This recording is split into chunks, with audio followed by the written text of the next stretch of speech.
Testemunhos para a Igreja, volume 9, capítulo 28. O trabalho no domingo. Sanatório, Califórnia, 17 de agosto de 1902. Prezado irmão, procurarei responder à sua pergunta quanto ao que deve fazer no caso de serem decretadas leis dominicais.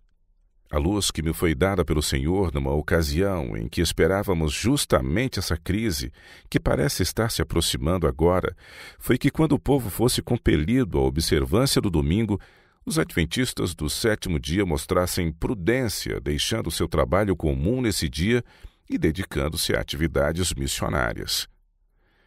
Desafiar as leis dominicais não fará senão fortalecer em suas perseguições os fanáticos religiosos que as buscam impor. Não devemos lhes dar oportunidade alguma de nos chamarem de violadores da lei.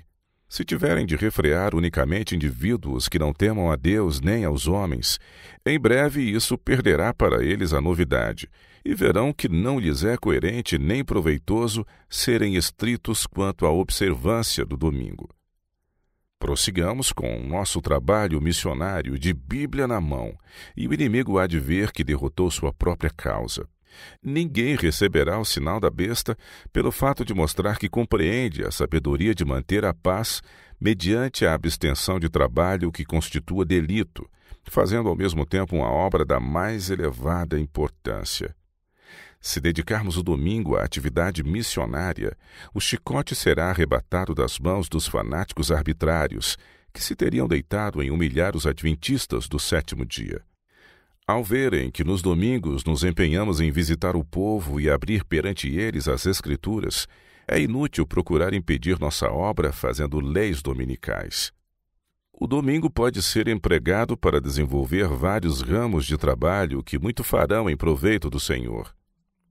Podem ser realizadas nesse dia reuniões ao ar livre ou em casas de família. Pode-se fazer trabalho de casa em casa. Os que escrevem podem consagrar esse dia para redigir seus artigos. Realizem-se cultos religiosos no domingo sempre que possível. Tornem-se essas reuniões vivamente interessantes. Cantem-se verdadeiros hinos de reavivamento e fale-se com firmeza e poder do amor de Cristo. Fale-se acerca da temperança e da religião genuína. Desse modo aprenderemos muito acerca de como trabalhar e alcançaremos a muitos. Dediquem os professores em nossas escolas o domingo a trabalhos missionários. Fui instruída de que seriam assim capazes de derrotar os propósitos do inimigo. Tomem os professores consigo os estudantes para realizarem reuniões em favor dos que não conhecem a verdade. Desse modo, realizarão muito mais do que conseguiriam de outra maneira. Deus nos deu indicações claras acerca de nosso trabalho. Devemos proclamar a verdade a respeito do sábado do Senhor para reparar a ruptura feita em sua lei. Devemos fazer tudo quanto esteja ao nosso alcance para iluminar os que se acham em ignorância, mas nunca devemos ligar a homens do mundo para receber auxílio financeiro. Acerca dos filhos de Israel lemos: E os tirei da terra do Egito e os levei ao deserto. E dei-lhes os meus estatutos e lhes mostrei os meus juízos, os quais cumprindo-os o homem viverá por eles. E também lhes dei os meus sábados, para que servissem de sinal entre mim e eles, para que soubessem que eu sou o Senhor que os santifica. Mas a casa de Israel se rebelou contra mim no deserto, não andando nos meus estatutos e rejeitando os meus juízos, os quais, cumprindo-os, o homem viverá por eles, e profanaram grandemente os meus sábados, e eu disse que derramaria sobre eles o meu furor no deserto para os consumir. O que fiz, porém, foi por amor do meu nome, para que não fosse profanado diante dos olhos das nações perante as quais os fiz sair. E contudo eu levantei a minha mão para eles no deserto, para os não deixar entrar na terra que lhes tinha dado, a qual mana leite e mel e é a glória de todas as terras, porque rejeitaram os meus juízos e não andaram nos meus estatutos e profanaram os meus sábados, porque o seu coração andava após os seus ídolos. Não obstante, o meu olho lhes perdoou, para não os destruir nem os consumir no deserto.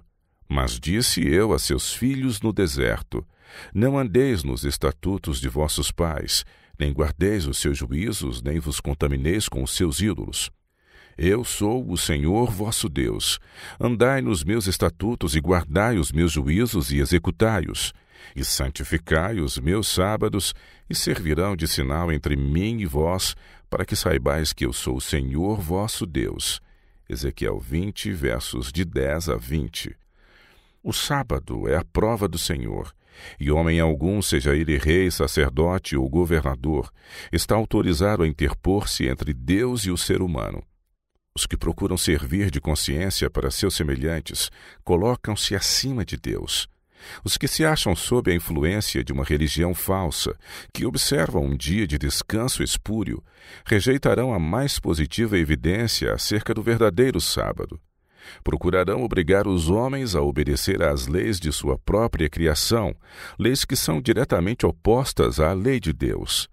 Sobre os que insistem nesse procedimento, cairá a ira de Deus. A menos que mudem seu proceder, não poderão escapar à penalidade. A lei da observância do primeiro dia da semana é produto de um cristianismo apostatado.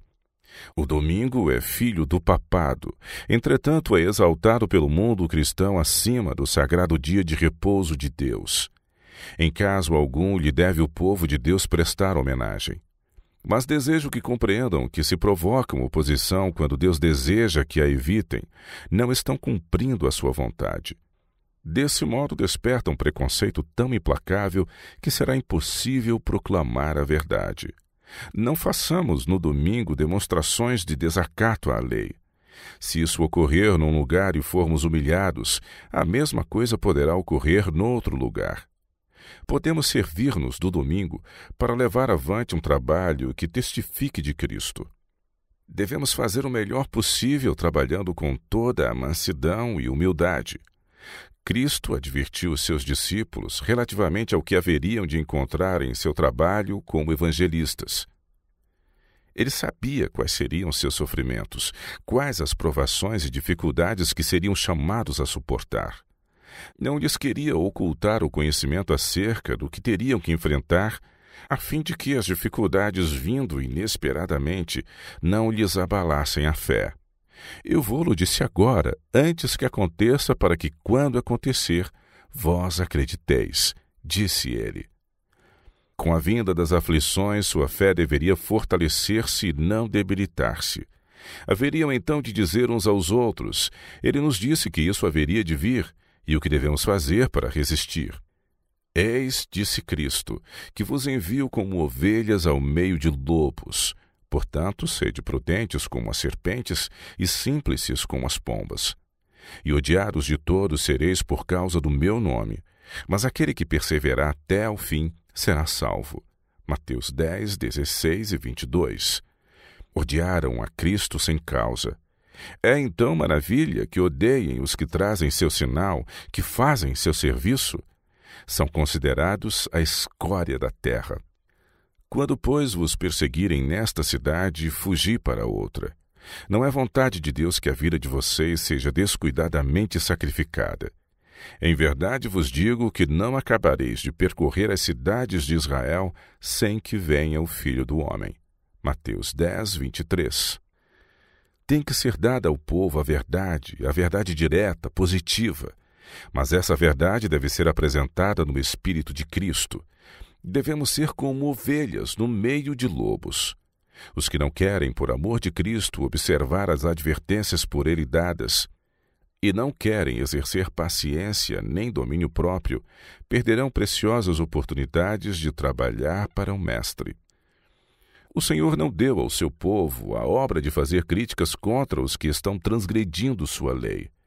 Em caso nenhum devemos fazer ataques às outras igrejas. Lembremo-nos de que, como um povo a quem foi confiada a sagrada verdade, temos sido negligentes e positivamente infiéis.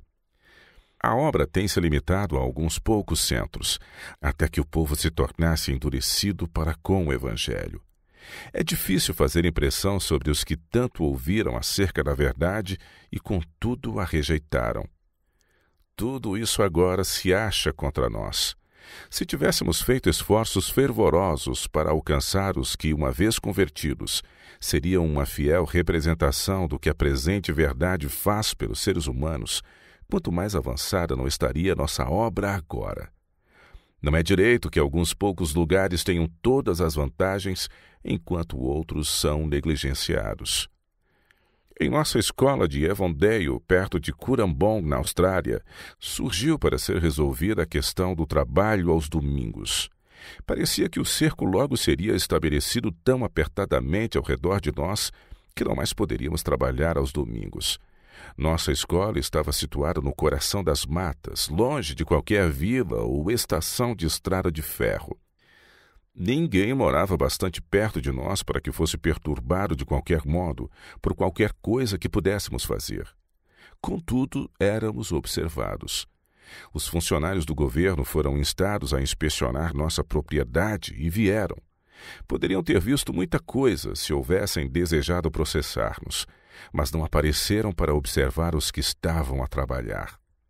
Tinham tanta confiança em nós como povo e tão grande respeito em virtude da obra que havíamos feito naquela localidade que achavam poder em tudo ter confiança em nós.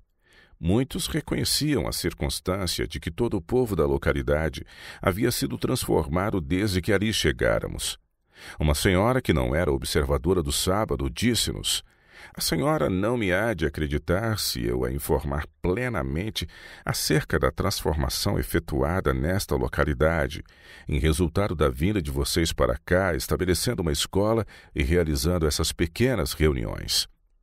Assim, quando nossos irmãos foram ameaçados de perseguição e lançados em perplexidade relativamente ao que deveriam fazer, foi dado o mesmo conselho que se dera em resposta à questão concernente aos jogos.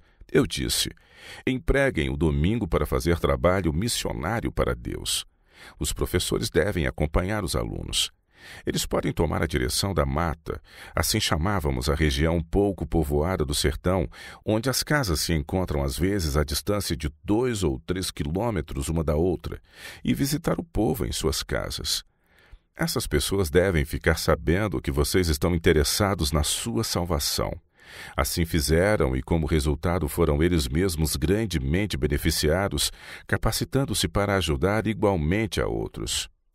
A bênção repousou sobre eles ao estudarem diligentemente as Escrituras, a fim de saber apresentar as verdades da palavra de modo que sejam acolhidas com simpatia.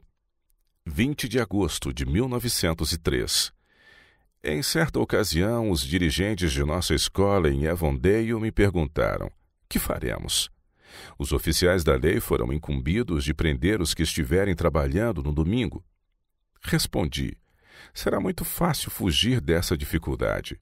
Dediquem o domingo para realizar trabalho missionário ao Senhor. Levem os alunos para reuniões em diferentes lugares e realizem obra médico-missionária. Eles encontrarão as pessoas nos lares e assim desfrutarão de uma esplêndida oportunidade para a apresentação da verdade.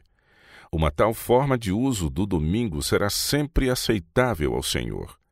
Devemos fazer todo o possível para remover o preconceito existente no espírito de muitos contra a nossa obra e contra o sábado.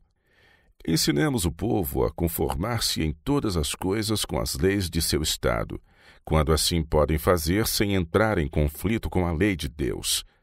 Às vezes, o coração dos perseguidores é suscetível a impressões divinas, como foi o do apóstolo Paulo antes de sua conversão.